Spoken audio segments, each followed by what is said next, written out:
London, 1888. The city was a labyrinth of soot, gaslight, and secrets. Arthur Sterling, a brilliant but disgraced surgical apprentice, walked through the thick pea-souper fog toward the East End. He had been summoned to a private residence, a decaying manor known as Blackwood Hall, to assist the legendary reclusive Dr. Silas Thorne. Dr. Thorne was a pioneer in anatomy, but rumors whispered that he had been struck from the medical register for practicing unorthodox preservation. When Arthur arrived, the manor loomed like a jagged tooth against the gray sky. The door was opened by a pale, gaunt girl named Eliza, whose neck was wrapped in a thick wool scarf despite the heat of the hearth. "The doctor is in the theater," she whispered, her eyes darting to the shadows. "Do not speak unless spoken to, and whatever you do, do not touch the instruments in the velvet case." Arthur followed her to the basement. The theater was a circular room lined with jars of floating specimens. In the center, under a primitive electric lamp that hummed like a trapped insect, stood Dr. Thorne. He was hunched over a body draped in white linen. "You are late, Mr. Sterling." Thorne's voice was like grinding stones. "Pick up the forceps. We are about to prove that the soul does not leave the body immediately. It lingers in the nerves." As Arthur stepped closer, he noticed something horrifying. The cadaver on the table was still warm. The chest was barely moving, but as Thorne made the first incision, there was no blood. Instead, a faint, rhythmic hissing sound came from the wound. It sounded like 100 voices whispering in unison. "Doctor, this man is alive," Arthur stammered, his hands shaking. "Life is a relative term, Arthur," Thorne replied, peeling back the skin to reveal nerves that were glowing with a faint, sickly green phosphorescence. "He is no longer a man.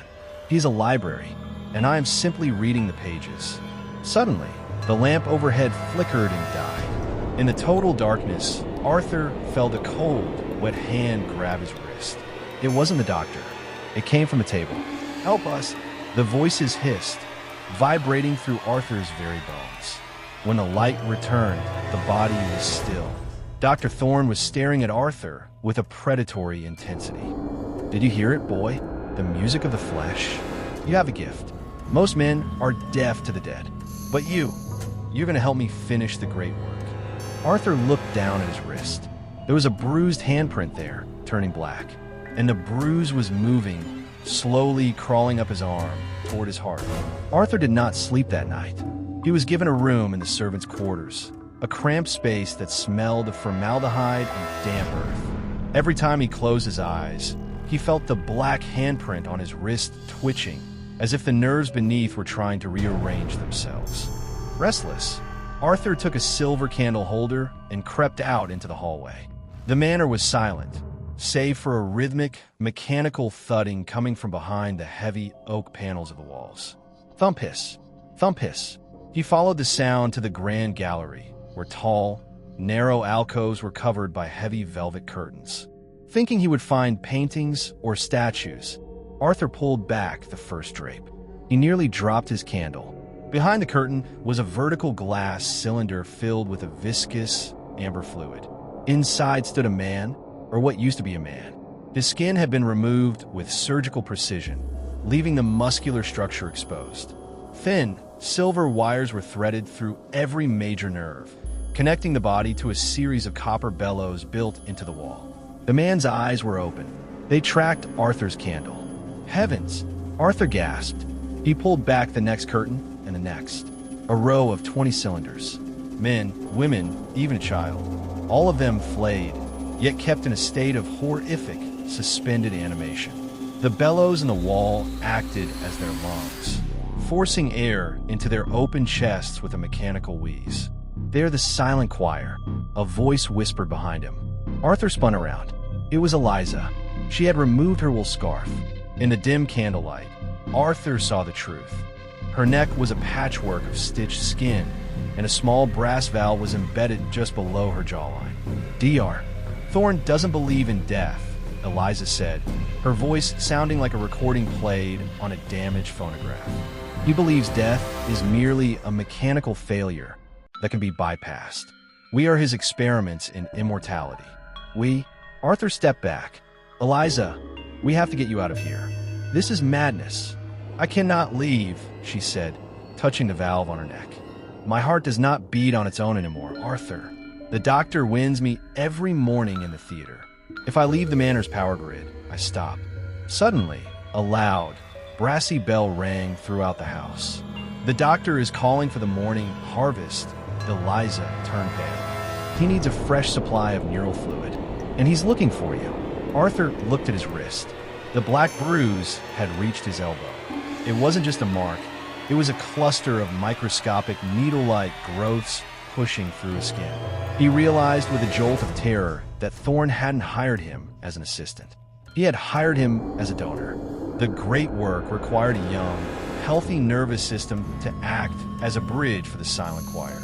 "Run, Arthur," Eliza urged, her mechanical chest wheezing. "Run before he puts you in the glass." But as Arthur turned toward the front door, the shadows in the hallway seemed to lengthen and solidify. The flayed men in the tanks began to tap on the glass in unison. Top, top, top. The front door didn't just lock, it fused into the wall. "Dr." Thorne stepped out from the darkness of the study, holding a long, silver needle attached to a rubber tube. "The resonance is perfect tonight." Thorne smiled, his eyes reflecting the candlelight. "The choir is hungry for a new voice, Arthur. Don't be selfish. Give them your screams." The surgical chair was a throne of cold iron and leather straps. Arthur's struggle was useless. Dr. Thorne possessed a strength that seemed fueled by something other than muscle. "Do not weep, Arthur," Thorne whispered, his face inches from Arthur's. "You are about to become a god. You will be the conductor of a symphony that has played for a century." Thorne adjusted the gas-powered lamp. He took the silver needle, the one trailing the long, translucent rubber tube, and positioned it at the base of Arthur's skull. The tube didn't lead to a bottle of medicine. It led into the wall, connecting directly to the copper bellows that kept this silent choir in the gallery alive. "The bridge is formed," Thorne muttered. As the needle pierced the skin, there was no flash of pain. Instead, there was a flash of sound.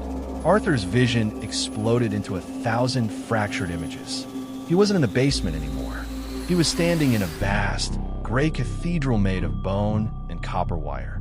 This was the collective dreamscape, the shared consciousness of the 20 flayed souls trapped in the glass cylinders. "Who is the new one?" 1,000 voices whispered at once. Arthur looked down at himself. In this realm, he had no skin. He was a lattice of glowing green nerves, vibrating with every heartbeat. "I'm Arthur. I'm alive," he screamed, but his voice echoed back as a discordant note. In the center of the bone-cathedral sat a massive, pulsating heart of brass and flesh. It was the source. Every wire in Blackwood Hall, every tube in the gallery, and every nerve in the victims' bodies led back to this horrific machine. Suddenly, a figure emerged from the gray mist. It was a woman, her face beautiful but frozen in a mask of eternal sorrow. "I am Clara," she said, her voice the only one that sounded human. "I was Thorne's wife. I was his first masterpiece. I have been the heart of this house for 40 years.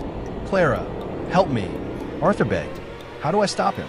"The doctor does not realize that we are not just data or electricity," Clara said, her translucent hand touching the brass heart. "We are suffering, and suffering has a frequency. If you can change the tune, Arthur, if you can introduce a discord, the machine will shatter. But you must be willing to feel the pain of everyone in the gallery at once." Back in the physical world, Dr. Thorne watched as Arthur's body began to convulse. The green glow in Arthur's nerves grew brighter, illuminating the entire basement. "Yes, yes," Thorne cackled, his hands trembling with excitement. "The synchronization is 90%. The choir is beginning to sing." But inside the dreamscape, Arthur reached out and grabbed the brass heart. He didn't try to pull it apart. He did something Thorne never expected. He began to scream. Not a scream of fear, but a scream of pure, concentrated agony, pulling every traumatic memory from his life. The death of his mother, the poverty of the London streets, the shame of his disgrace. He fed his pain into the source. The brass heart began to glow a violent, angry red.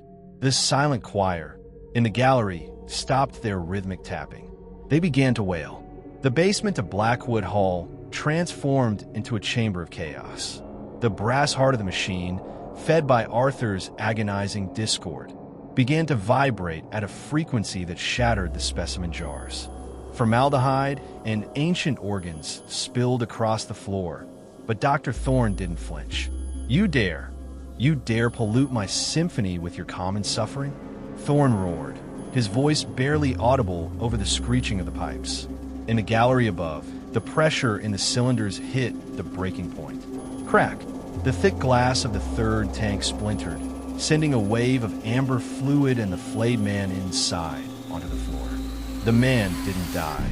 His silver-wired nerves were still connected to the wall, and as he hit the ground, he let out a wet, whistling gasp through his mechanical bellows.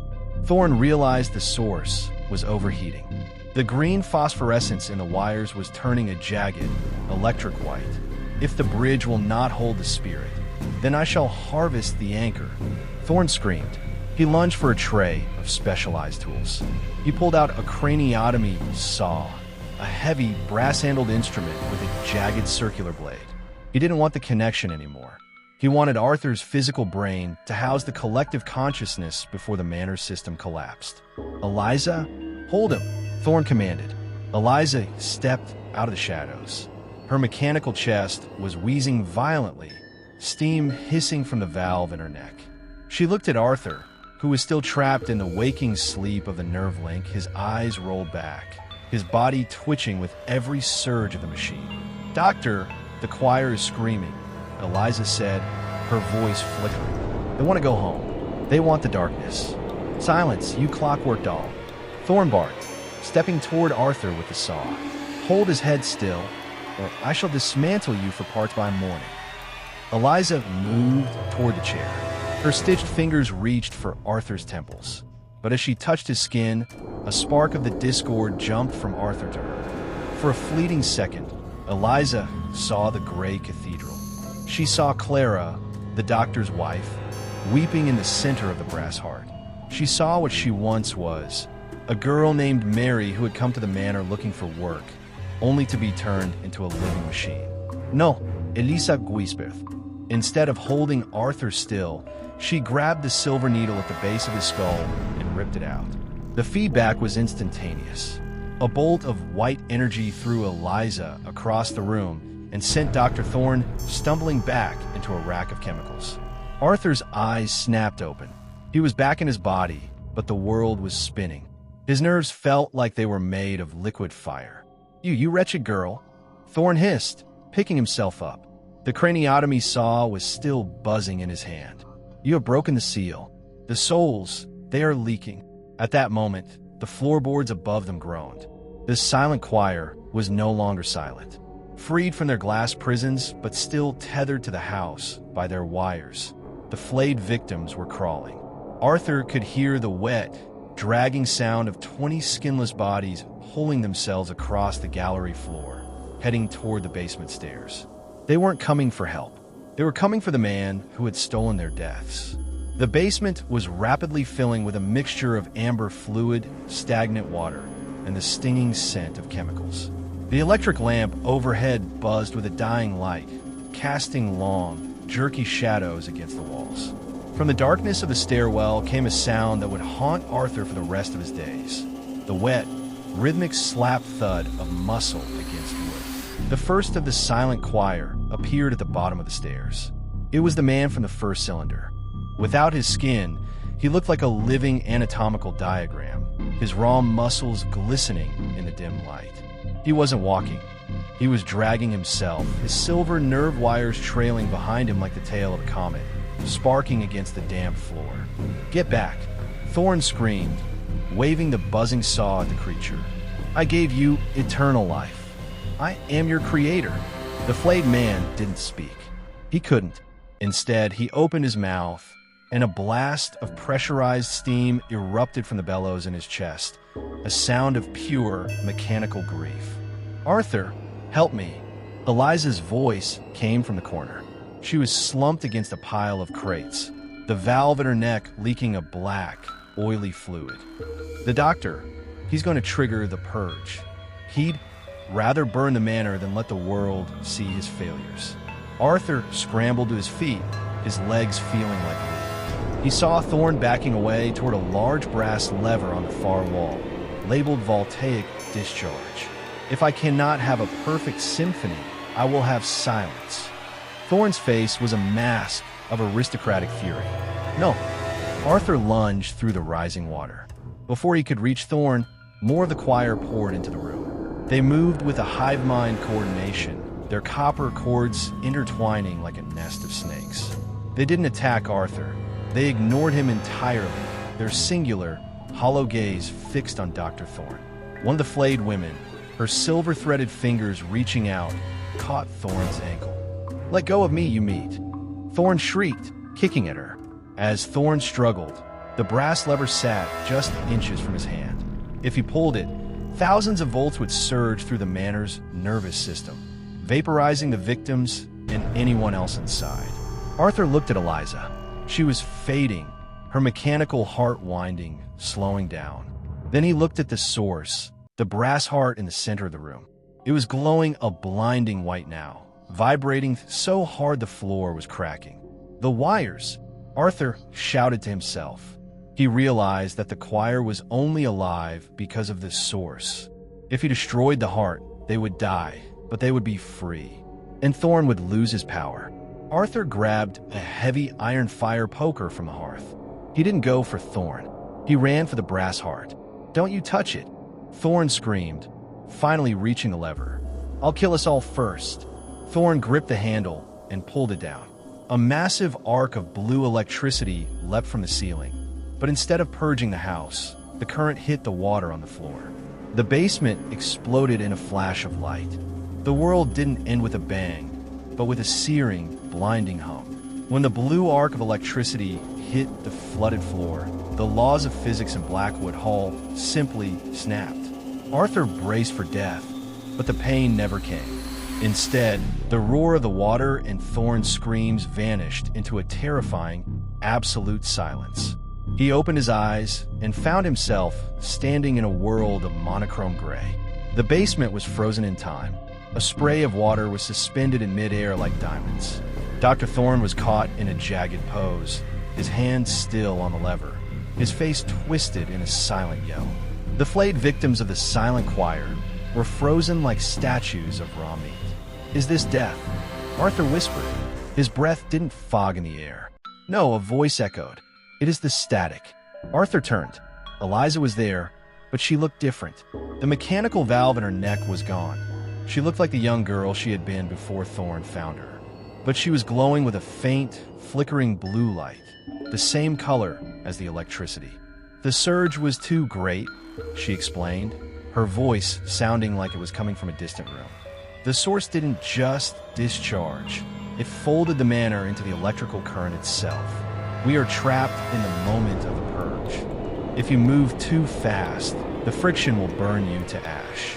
If you stay too long, you will become part of the static forever. Arthur looked around. The static wasn't just empty space. He could see the ghosts of the electricity, bright, jagged lines of power running through the walls like veins. And within those veins, he saw the apparitions. They were the victims, but they weren't flayed anymore.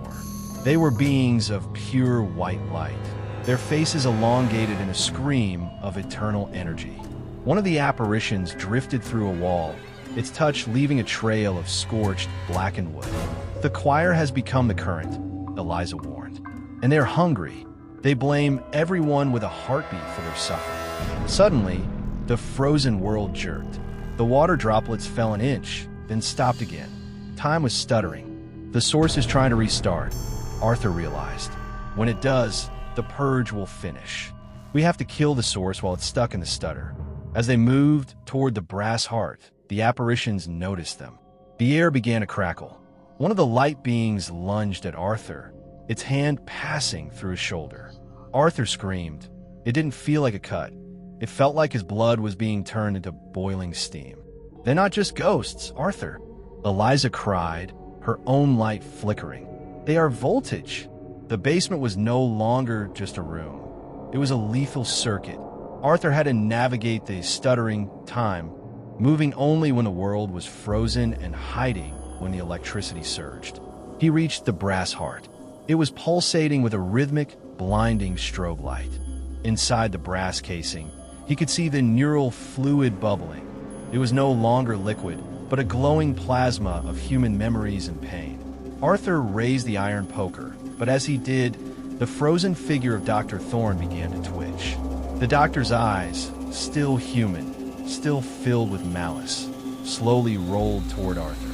Thorne was waking up in the static, and he was reaching for the craniotomy saw, which was beginning to hum with a ghostly blue light. The stutter, in time, grew more violent. The basement flickered like a dying cinematograph. 1 second, Arthur was in a frozen gray world. The next, he was slammed by the roar of rushing water and the smell of ozone. Dr. Thorne was no longer just a man. He had become a conductor.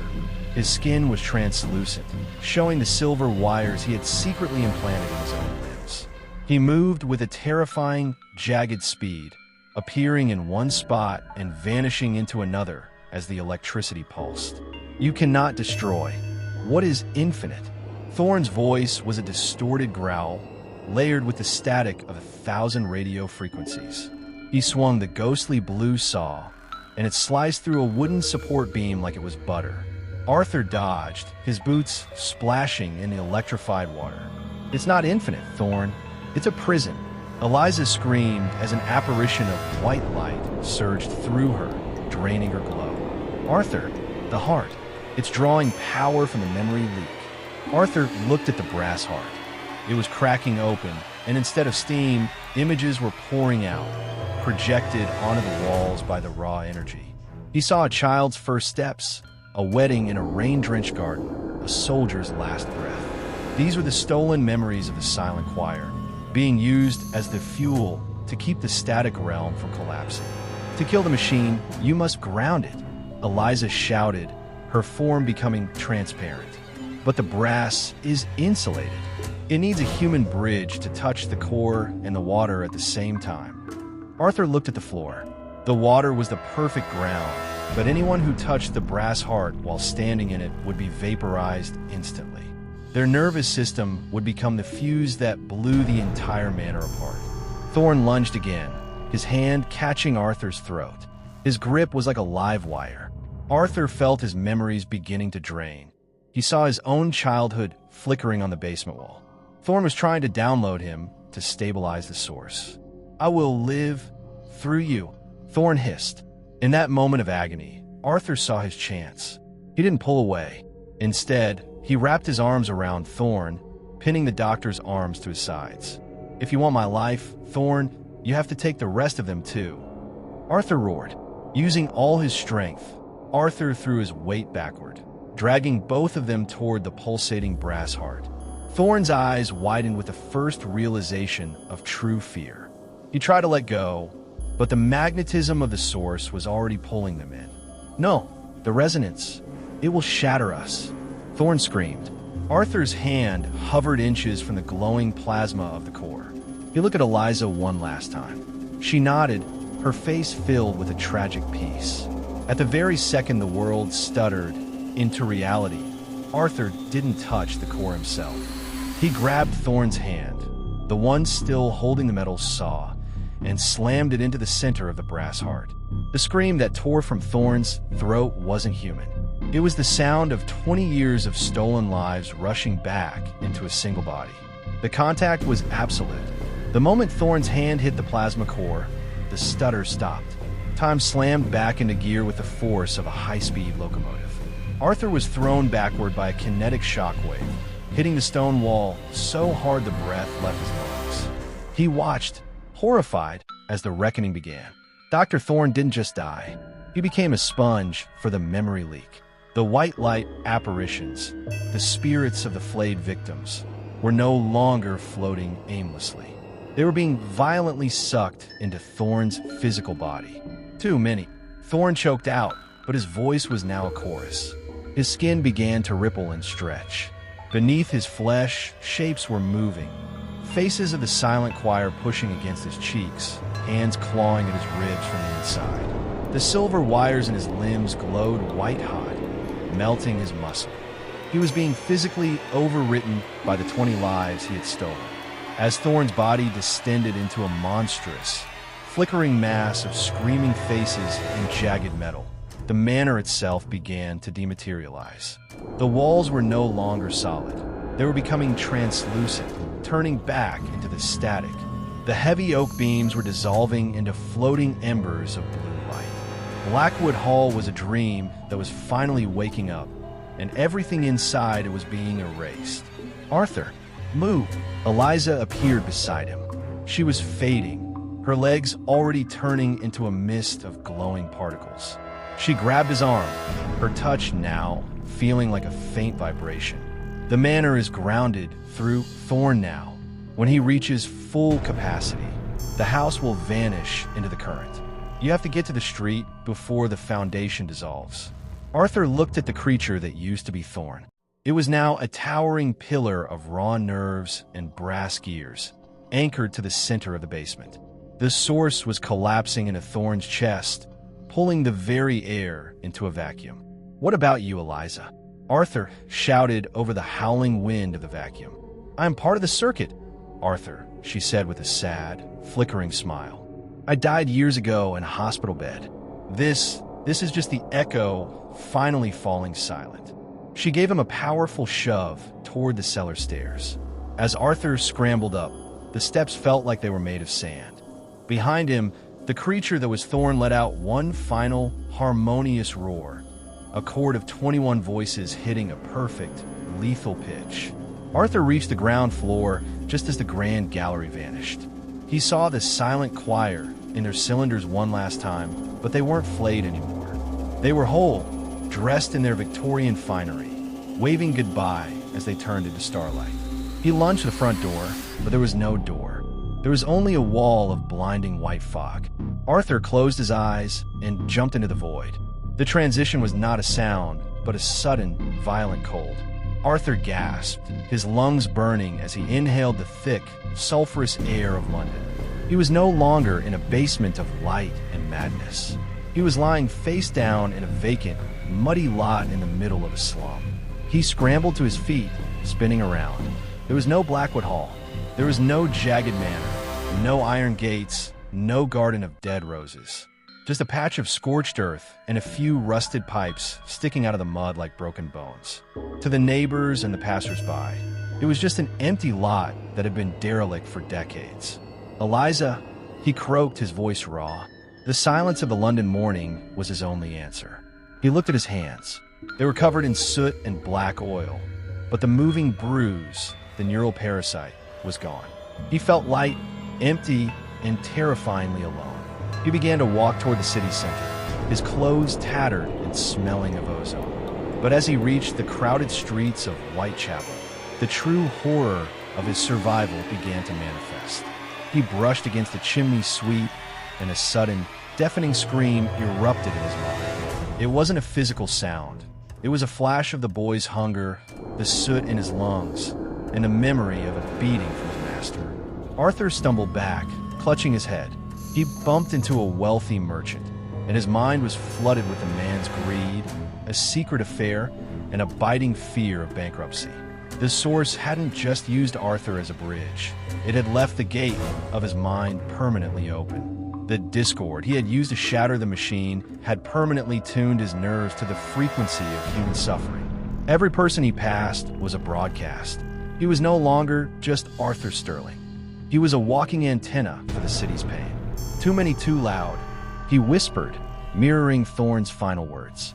He fled to his small, cramped apartment, locking the door and huddled in the corner of his dark room. He covered his ears, but the voices of his neighbors, their worries about rent, their hidden illnesses, their quiet despairs, leaked through the walls like water. Then he heard a voice that was different.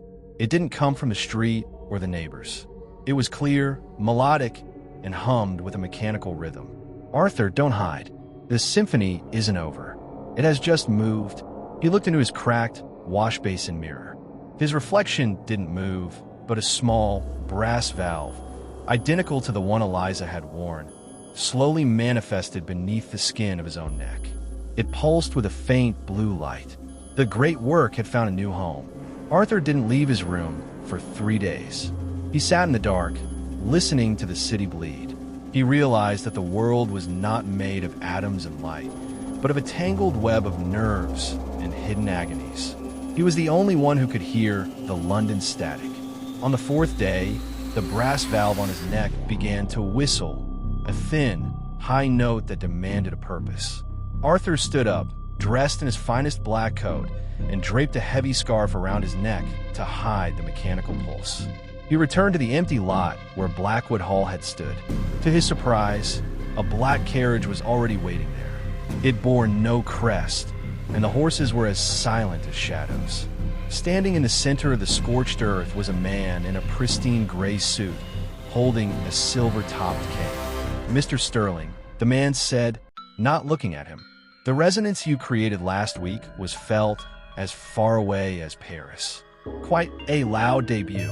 Arthur's mind brushed against the man's consciousness, but he hit a wall of cold, calculated steel. This man's mind was silent. "Who are you?" Arthur asked, his hand instinctively touching the valve beneath his scarf. "Are you with Thorne?" Dr. Thorne was a crude instrument, the man sneered, finally turning. His eyes were not human. They were polished spheres of obsidian. He was a soloist who thought he could play the whole concerto alone. He failed because he tried to trap the souls in glass. "We prefer to let them walk free as conductors." The man stepped closer. "We are the Royal College of Stillness. We do not seek to cure death, Arthur. We seek to manage the static. If the suffering of the world is not harvested and grounded, it will eventually tear reality apart. You have the gift of the open gate. You can hear the city. Now, you must learn to lead it." The man handed Arthur a leather case. Inside lay a new scalpel, forged from the brass heart of the source, and a series of silver wires. "There are many Blackwood Halls in this world, Arthur. Many machines that need a pilot. You could spend your life screaming in a dark room, or you can join the orchestra." Arthur looked at the empty lot. He thought of Eliza, who had vanished into the current to save him. He thought of this silent choir, and the peace they felt when they finally turned to starlight. He realized then that he couldn't go back to being a simple surgeon.